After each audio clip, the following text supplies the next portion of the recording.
오늘도 말씀 드셨습니까? 말씀 김무성입니다. 오늘은 누가복음 1장 26절에서 38절까지 말씀을 가지고 함께 은혜를 나누겠습니다.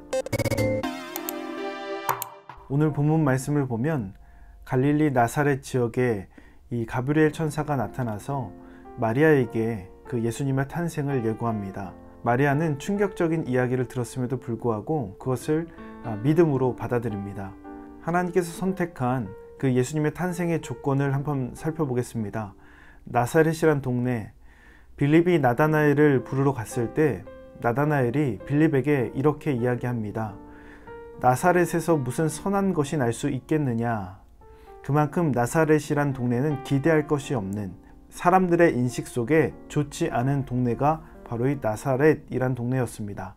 그런 곳에서 약혼한 처녀의 몸을 빌려서 예수님께서 이 땅에 오신 겁니다. 약혼한 처녀가 아이를 배었다는 것은 당시에 돌로 맞아 죽을 수밖에 없는 그런 상황이었습니다. 나사렛, 그리고 약혼한 처녀의 몸, 그리고 말구유, 이 모든 것들이 환대받지 못하는 조건, 환영받지 못하는 조건으로 이 땅에 오신 예수님의 그 모습을 나타내는 겁니다. 왜 이런 조건으로 예수님이 이 땅에 오셨을까요? 이것은 우연이 아닙니다. 선택입니다. 계획입니다. 의도가 있는 겁니다. 그러기에 가브리엘 천사가 마리아에게 나타나서 미리 예수님의 탄생을 이야기한 겁니다. 왜 이런 계획을 가지고 이 땅에 오셨을까요? 본문을 통해서 그 내용을 살펴보려고 합니다. 예수님은 말이 되지 않는 일을 이루시기 위해서 말이 되지 않는 조건으로 이 땅에 오신 겁니다. 말이 안 됩니다. 하나님의 아들에게 이러한 조건, 이러한 환경이 말이 됩니까? 사실 말이 안 되는 겁니다. 그런데 무엇 때문에 오셨는지 우리가 알게 되면 더 말이 안 됩니다. 무엇 때문에 오셨습니까? 우리를 구원하시기 위해서 이 땅에 오셨다는 거예요. 그 말이 안 되는 것이 무엇이냐면 예수님께서 이 땅에 우리를 사랑하기로 작정하시고 오신 겁니다. 사랑하기로 작정하시고 오신 거예요. 예수님은 구색을 맞춰서 오실 수도 있을 겁니다. 좋은 동네에서 좋은 집, 좋은 환경으로 굳이 처녀의 몸을 빌리지 않아도 예수님은 이 땅에 충분히 오실 수 있는 능력과 그 모든 것을 갖춘 분입니다. 그럼에도 불구하고 그 연약하고 환대받지 못한 조건으로 이 땅에 오신 그 이유가 무엇인가? 모든 사람을 품어주기 위해서예요.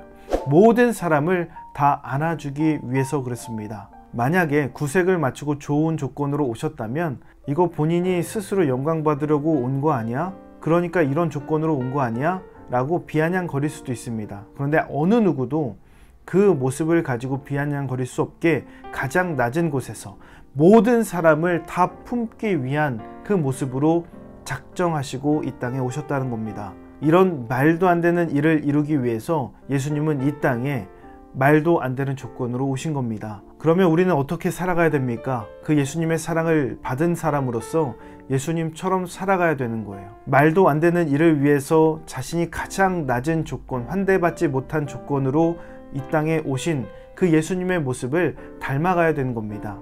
우리가 환대받으려고 하지 않고 내가 대접받으려 하지 않고 먼저 대접해 주기로 작정하는 삶을 살아야 됩니다.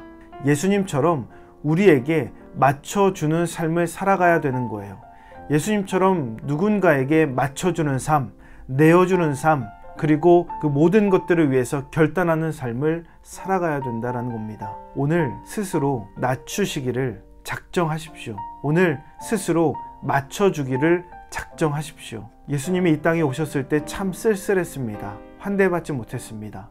그런데 코로나로 많은 어려움을 겪고 있는 지금 이때가 예수님이 오셨을 때처럼 쓸쓸한 것 같아서 예수님께 참 미안한 마음이 많이 듭니다. 우리 믿음의 사람들은 예수님의 탄생과 사랑을 기억하는 성탄이 되었으면 좋겠습니다. 오늘 말씀의 내용이 도움이 되셨다면 좋아요와 구독 꼭 눌러주시고 오늘 이 말씀이 여러분의 삶이 되기를 예수님의 이름으로 축복합니다.